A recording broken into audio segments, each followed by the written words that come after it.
एक समय की बात है, सरला अपने पति सुनील और बेटी पिंकी के साथ रामपुर शहर में रहती थी। एक दिन सरला अपने पति और बच्ची के साथ मेला घूमने जाती है। वहाँ उसको डस्टबिन के पास रोती हुई गरीब बच्ची दिखाई देती है। वो उससे पूछती है, सुनो बिटिया, तुम अकेले यहाँ क्या कर रही हो? तुम्हारे माता पिता कहाँ हैं? क्या तुम गुम हो गई हो?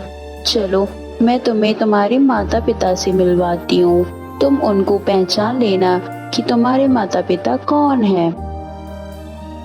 आंटी, मेरी माँ का देहांत हो गया तब मेरे पिताजी ने दूसरी शादी कर ली और मेरी सौतेली माँ आ गई। मेरी सौतेली माँ मुझसे घर के सारे काम करवाती है और मुझे खाने को खाना भी नहीं देती, और अब तो मुझे घर से भी निकाल दिया। आंटी, अब मैं क्या करूँ, कहाँ जाऊँ? मेरा इस दुनिया में कोई भी नहीं है। बेटा, तुम्हारा क्या नाम है और तुम कितने साल की हो?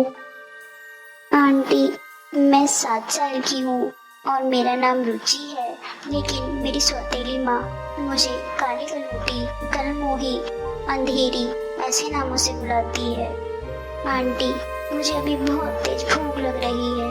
मैंने कल से कुछ नहीं खाया। आंटी, आप मुझे कुछ खिला दो। बच्ची की बात सुनकर सरला की आंखें भर आई कि कोई इतनी छोटी बच्ची के साथ इतना अत्याचार कैसे कर सकता है। लोग इतने पत्थर दिल कैसे हो सकते हैं। इतनी छोटी बच्ची को इतनी बड़ी दुनिया में अकेला छोड़ दिया। सरला का दिल बहुत नरम होता है। सरला बहुत अच्छे स्वभाव की होती है और उस बच्ची को अपने घर ले जाती है। इतना सब देखकर सरला की बेटी पिंकी गुस्से से लाल पीली हो जाती है और बोलती है, मम्मी मम्मी, आप किस काली कलूटी लड़की को उठाकर हमारे घर ले आई हो? ये मुझे अच्छी नहीं लग रही है। इसकी शक्ल तो देखो, बिल्कुल कचरे जैसी लग रही है। इतनी काली लड़की हमारे घर नहीं रहेगी। मैं इस काली कलूटी लड़की के साथ नहीं रह सकती।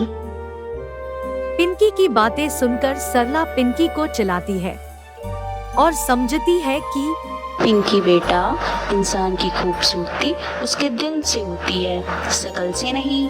तुम्हें तो रुचि के साथ प्यार से रहना चाहिए। आज से वो तुम्हारी बहन है। पिंकी को अपनी माँ की बातें सुनकर गुस्सा आ जाता है और वो वहाँ से चली जाती है। कुछ समय बीतने के बाद सरला की दोनों बेटियां पिंकी और रुचि बड़ी हो जाती है, लेकिन अब भी पिंकी रुचि से जलती है और उसे पसंद नहीं करती है। एक दिन सरला अपनी दोनों बेटियों से कहती है, पिंकी और रुचि, मैं शॉपिंग करने जा रही हूँ। तुम्हारी मासी की बेटी की शादी है ना, इसलिए। बताओ पिंकी, तुम्हें किस कलर के कपड़े चाहिए और रुचि तुम्हारे लिए किस कलर के? मम्मी, आप इस काली कलूटी लड़की से क्यों पूछ रही हो? ये तो किसी भी कलर के कपड़े पहन ले, लगती तो एकदम कचरे जैसी है। मुझे इसे अपनी बहन कहने में भी शर्म आती है। पिंकी, तुम हमेशा रुचि का मजाक बनाती हो। मैं तुमसे कुछ नहीं कहती हूँ। इसका मतलब ये तो नहीं कि तुम उसका हमेशा मजाक उड़ाती रहो। और वैसे भी रंग रूप तो ऊपर वाले की देन है, जिसने तुम्हें ऐसा बनाया और रुचि को ऐसा। और वैसे भी इंसान दिल से खूबसूरत होता है और रुचि बहुत खूबसूरत है। सुन लो पिंकी, मैं तुम्हें आज के बाद पिंकी का मजाक उड़ाते हुए ना देखूं। ओहो मम्मी, आप तो ऐसे कर रही हो जैसे ये मेरी सगी बहन है। न जाने आप इसे किस कचरे के डिब्बे से उठा के हमारे घर ले आई। आपको अंदाजा भी है इसकी वजह से मेरी कितनी इंसल्ट होती है। मैं कहाँ अप्सरा सी सुंदर और ये कहाँ। छोड़ो मम्मी, आप मेरे लिए पिंक कलर का गाउन ले आना, जिसे पहनकर मैं परी जैसी सुंदर लगूंगी। सरला अपनी दोनों बेटियों के लिए शॉपिंग करने निकल जाती है और जब वो वापस आ रही होती है तब वो एक पत्थर से टकरा जाती है और उसके पैर में चोट लग जाती है और वो किसी तरह घर पहुंच जाती है। सुनो पिंकी और रुचि, तुम दोनों शादी में चले जाओ। मेरे पैर में चोट लग गई है, इसलिए तुम दोनों को अकेले ही शादी में जाना होगा। मम्मी, ये क्या हो गया? मम्मी, मैं शादी में नहीं जाऊंगी। मैं घर रहकर आपका ध्यान रखूंगी। पिंकी, तुम शादी में चले जाओ। मैं मम्मी का ध्यान रख लूंगी। मुझे शादी में नहीं जाना है। नहीं रुचि बेटा, तुम दोनों को साथ ही जाना होगा, क्योंकि तुम्हारे पापा भी यहाँ नहीं है, इसीलिए तुम दोनों साथ ही जाओ। अपनी माँ की बात मानकर रुचि भी शादी में जाने के लिए तैयार होने लगती है। दोनों बहनें तैयार होकर शादी में पहुँचती है। वहाँ पिंकी और रुचि को देख के सब तरह तरह की बातें करते हैं। देखो देखो, ये काली कलूटी लड़की कितनी बदसूरत है। इन दोनों की जोड़ी तो बिल्कुल रात और दिन जैसी लग रही है। इस काली कलूटी लड़की को शादी में किसने इनवाइट किया? इतनी काली लड़की तो पूरे फंक्शन में कोई भी नहीं है। देख रही है काली कलूटी, तुझे देखकर सब कैसे मेरी इंसल्ट कर रहे हैं। नहीं नहीं पिंकी, कोई तुम्हारी इंसल्ट नहीं कर रहा, सब मेरी इंसल्ट कर रहे हैं। तुम्हें तो सब सुंदर कह रहे हैं। पिंकी, तुम परेशान मत हो, मैं यहाँ से चली जाती हूँ। तुम फंक्शन एंजॉय करो। जिस टाइम फंक्शन खत्म होगा हम साथ घर चलेंगे। और रुचि वहाँ से रूते रूते जंगल की तरफ निकल जाती है और एक पेड़ के नीचे बैठ जाती है और बहुत रोने लगती है। माँ कहती है दिल से सुंदर होना चाहिए, बाहरी सुंदरता कुछ भी नहीं होती, लेकिन ऐसा नहीं है।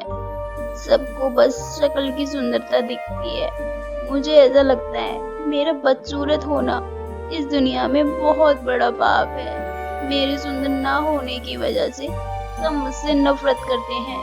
कोई भी मेरे पास नहीं आना चाहता। कुछ देर बाद पेड़ से आवाज आती है।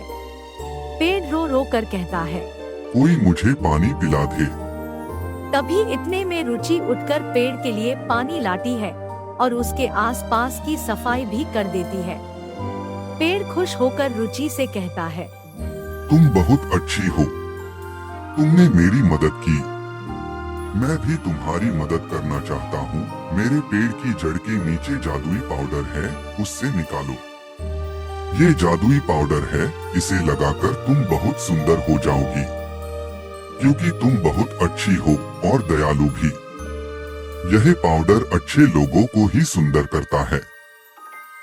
पाउडर लगाकर रुचि बहुत सुंदर हो जाती है और घर पहुंच जाती है। फिर वो अपनी माँ और बहन को उस जादुई पेड़ की कहानी बताती है। उसकी माँ सरला रुचि को खुश देखकर खुश हो जाती है, लेकिन पिंकी को गुस्सा आ जाता है और वो उसका पाउडर चुरा कर लगा लेती है, लेकिन वो सुंदर होने की जगह बदसूरत हो जाती है।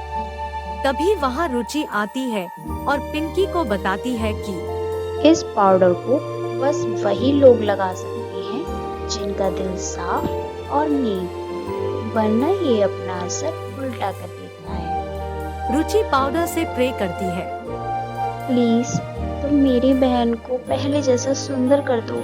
चाहो तो मुझे बदसूरत कर दो, लेकिन मेरी बहन को सुंदर कर दो। रुचि की बातें सुनकर पिंकी रोने लगती है और कहती है, रुचि बहन, तुम मुझे माफ कर दो। तुम बहुत अच्छी हो। मैंने बचपन से तुम्हारे साथ बहुत गलत किया, लेकिन तुम मेरे लिए इतना प्यार करती हो। मैं बहुत लकी हूँ जो तुम मेरी बहन हो। पिंकी की आंखें भर आती है। कुछ देर बाद पिंकी पहले जैसी सुंदर हो जाती है। पाउडर कहता है, अब पिंकी सच्चे दिल से रुचि से माफी मांग चुकी है। उसका दिल अब साफ और दयालु है। दोनों बहनें खुशी खुशी रहने लगती है।